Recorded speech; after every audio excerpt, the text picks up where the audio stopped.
কাশ্মীরের পহেলগাঁওতে ঘুরতে গিয়ে নির্মমভাবে প্রাণ হারান ২৬ জন নিরীহ পর্যটক। এই মর্মান্তিক ঘটনার প্রতিবাদে বুধবার সন্ধ্যা নাগাদ তীব্র ক্ষোভে ফেটে পড়ে বীরভূমের মল্লারপুর। তৃণমূল কংগ্রেসের উদ্যোগে আয়োজিত হয় ধিক্কার মিছিল ও মোমবাতি প্রজ্বলন কর্মসূচি।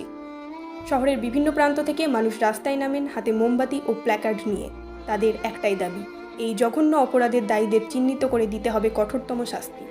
মল্লারপুর শহরের মূল সড়ক ধরে এই মিছিল পরিক্রমা করে। অংশ নেন শতাধিক তৃণমূল সমর্থক, স্থানীয় বাসিন্দা ও বিভিন্ন স্তরের সমাজকর্মীরা। মিছিলে উপস্থিত ছিলেন মৌরেশ্বর ১ নম্বর পঞ্চায়েতের সভাপতি ধীরেন্দ্রনাথ ব্যানার্জি। তিনি বলেন, কাশ্মীরের এই অমানবিক ঘটনার আমরা তীব্র নিন্দা জানাচ্ছি। যারা এই হামলার সঙ্গে জড়িত তাদের যেন রাষ্ট্র কঠোরতম শাস্তি দেয়। এই মিছিল শুধু প্রতিবাদ নয়, একটি বার্তা, সন্ত্রাসের বিরুদ্ধে গোটা দেশ এক। মিছিল শেষে শহরের কেন্দ্রীয় চত্বরে মোমবাতি জ্বালিয়ে শহীদদের স্মরণ করা হয় এবং ১ মিনিট নীরবতা পালন করা হয়। স্থানীয় তৃণমূল নেতৃত্বের মতে, এই ধিক্কার কর্মসূচি শুধুমাত্র রাজনৈতিক প্রতিবাদ নয়, এটি এক মানবিক উদ্যোগ, যার মাধ্যমে গোটা দেশের মানুষকে ঐক্যের বার্তা দেওয়া হয়েছে। উল্লেখ্য, সম্প্রতি কাশ্মীরের পহেলগাঁও অঞ্চলে অজ্ঞাত বন্দুকধারীদের গুলিতে প্রাণ হারান ২৬ জন পর্যটক। ঘটনার পর থেকেই দেশের বিভিন্ন প্রান্তে প্রতিবাদের ঝড় উঠেছে। সেই ধারাবাহিকতায় মল্লারপুরের এই কর্মসূচিও সন্ত্রাসবাদের বিরুদ্ধে সাধারণ মানুষের প্রতিবাদের প্রতিচ্ছবি হয়ে উঠেছে। বীরভূমের মল্লারপুর থেকে অঞ্জন দাসের রিপোর্ট, তারাপীঠ টিভি।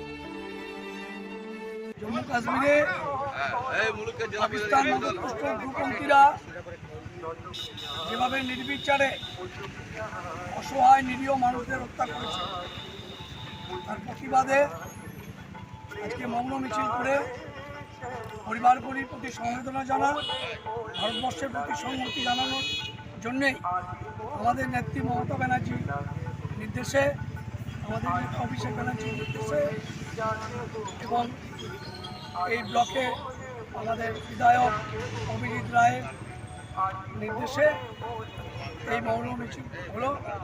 এবং আমরা দুঃখের সঙ্গে জানাচ্ছি যে বর্তমান ভারত সরকার দেশবাসীর নিরাপত্তা দিতে ব্যর্থ হয়েছে এবং হিন্দুদেরও নিরাপত্তা দিতে পারেনি। বাংলাদেশে হিন্দুদের নিরাপত্তায় কোনো ব্যবস্থা নেননি।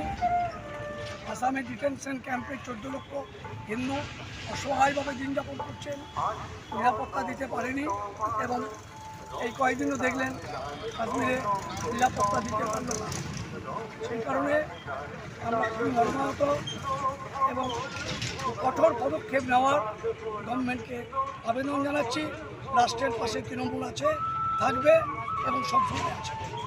ধীরেন্দ্র ব্যানার্জি, সভাপতি, মৌরেশ্বর 1 পঞ্চায়েত সমিতি।